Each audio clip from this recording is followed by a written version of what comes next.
Fill this place with fire.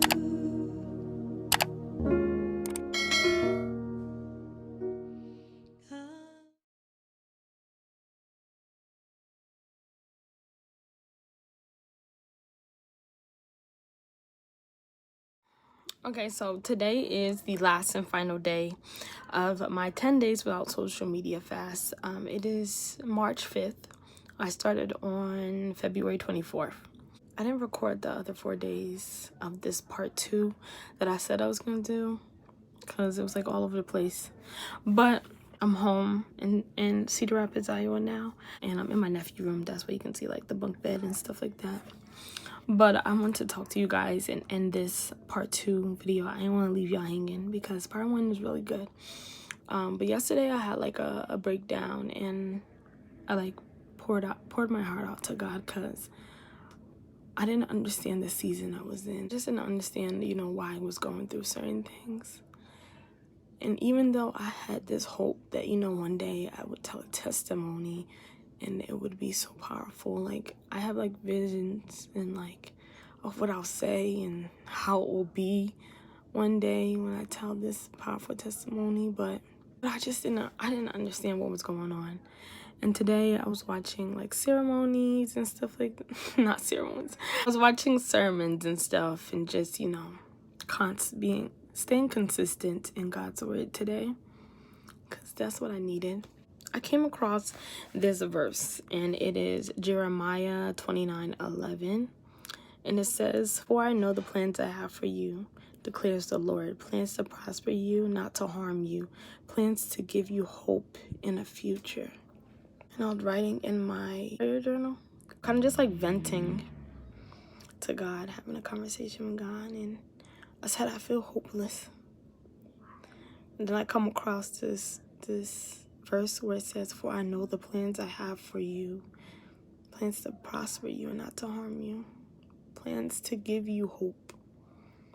So at a time that I felt hopeless, God came and he gave me hope through this verse. And it's crazy because even I don't know what God's doing in my life, like, I still have faith. Because even though I don't know, I know God knows. Like, he created me for a purpose. He knows that purpose. He knows how great I can be. Like, when you think of your dreams and your desires and what you deem like true success in your life, that's only like 1% of what God plans on doing. Like, we think that's so great, and God just looking at us like, that's small compared to what I want to do in your life.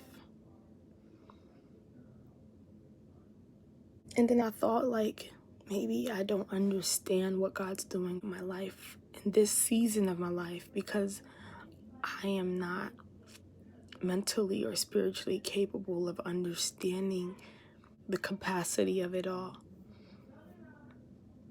And then I thought of this verse, Isaiah 55:8-9, "For my thoughts are not your thoughts, neither are your ways my ways, declared the Lord. As the heavens are higher than the earth, so are my ways higher than your ways, and my thoughts than your thoughts."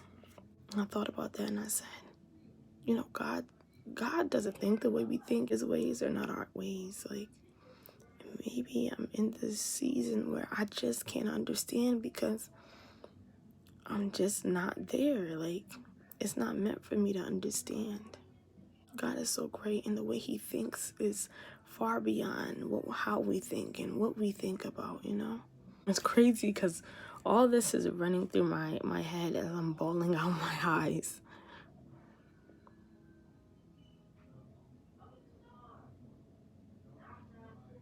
And I really want to share this with you guys because part 1 was really like inspirational. I was having like message after message, just sharing, all the things I was hearing from God, right?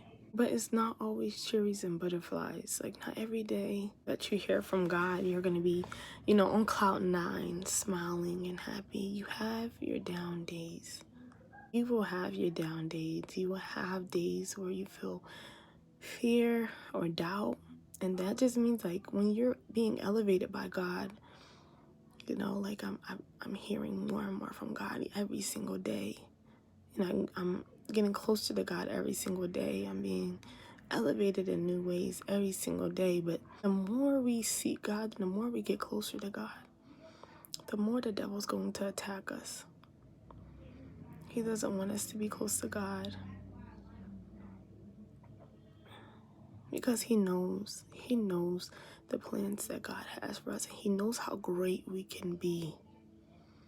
The devil used to be hand in hand with God, one of God's angels. So he knows, and he fears the power that God is going to place in us and the great things that we're going to do. So he attacks us. When you feel fear and doubt, don't run from God, but run to God. But yeah, I kind of ended that on a positive note. When I decided to record this, that was going to be like kind of like sad. I actually thought I was going to cry. And I had a moment, but yeah. That's what I'm ending it on. I hope you guys enjoyed this little 10-day mini video. And I'll see you guys in my next video. I don't know what it will be, but when it's up, you'll see it. But see you. God bless you all.